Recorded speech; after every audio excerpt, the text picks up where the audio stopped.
महाराष्ट्र विधानसभा चुनाव में all India उलेमा board Maharashtra ने महाविकास अघाड़ी को समर्थन देने के लिए 17 शर्तें रखी हैं, जिनमें वक्फ बिल का विरोध, नौकरी और शिक्षा में 10% मुस्लिम आरक्षण, इमाम और मौलाना का मासिक 15,000 रुपए भत्ता जैसी शर्तें हैं। इस बाबत ऑल इंडिया उलेमा बोर्ड महाराष्ट्र के चेयरमैन नायाब अंसारी ने महाविकास अघाड़ी को पत्र दिया है। कांग्रेस और शरद पवार वाली एनसीपी ने मुस्लिम आरक्षण समेत सभी शर्तें मान ली हैं और उलेमा बोर्ड के नेताओं को चुनाव प्रचार के लिए आमंत्रित किया है। केंद्रीय गृह मंत्री अमित शाह ने झारखंड में कहा है कि जब तक बीजेपी है मुसलमानों को आरक्षण नहीं मिलेगा। मुसलमानों के आरक्षण को लेकर कांग्रेस नेता राहुल गांधी को चेतावनी दी है।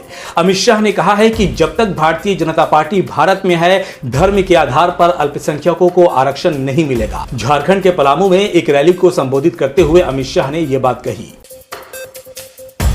एमआईएम अध्यक्ष असदुद्दीन ओवैसी ने महाराष्ट्र में बीजेपी के वोट जिहाद पर दिए बयान को लेकर कड़ी प्रतिक्रिया दी है। उन्होंने पीएम से सवाल करते हुए कहा है कि प्रधानमंत्री जब अरब देशों का दौरा करते हैं तो क्या वे इसी भाषण का इस्तेमाल करते हैं। ओवैसी ने बीजेपी पर महाराष्ट्र में किसानों की आत्महत्या जैसे मुख्य मुद्दों से ध्यान भटकाने का आरोप लगाया है। वक्फ संशोधन बिल पर विचार करने के लिए बनाई गई समिति सवालों के घेरे में है। इस समिति के सदस्यों ने समिति पर संगीन इल्जाम लगाए हैं। वक्फ विधेयक पर संयुक्त संसदीय समिति के 5 राज्यों के दौरे का किशनगंज के कांग्रेस सांसद और जेपीसी सदस्य डॉक्टर मोहम्मद जावेद आजाद ने बहिष्कार किया है। उन्होंने कहा है कि वो आगे भी होने वाली बैठकों का बहिष्कार करेंगे। डॉक्टर मोहम्मद जावेद आजाद ने कहा है कि इनके साथ साथ जेपीसी में विपक्षी दलों के दर्जनों सदस्य भी इन बैठकों का बहिष्कार कर रहे हैं।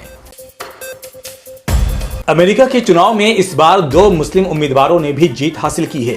एक इल्हान उमर हैं तो दूसरी राशिदा तालिब हैं।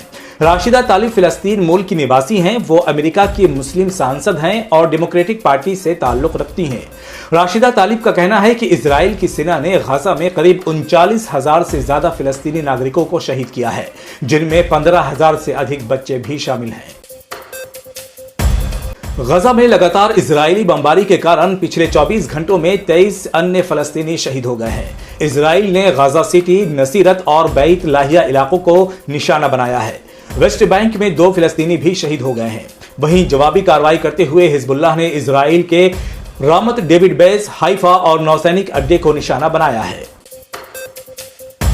यमनी राजनीतिज्ञ और धार्मिक नेता अब्दुल मलिक अल हौती ने अरब देशों से इजराइल के खिलाफ सख्त कदम उठाने की अपील की है और अरब देशों से कार्रवाई करने का आग्रह किया है। उनका मानना है कि अरब देशों को फिलिस्तीन का समर्थन करने में अधिक सक्रिय भूमिका निभानी चाहिए। अब्दुल मलिक अल हौती ने इस संघर्ष में अरब देशों के बीच एकता के महत्व पर जोर दिया है।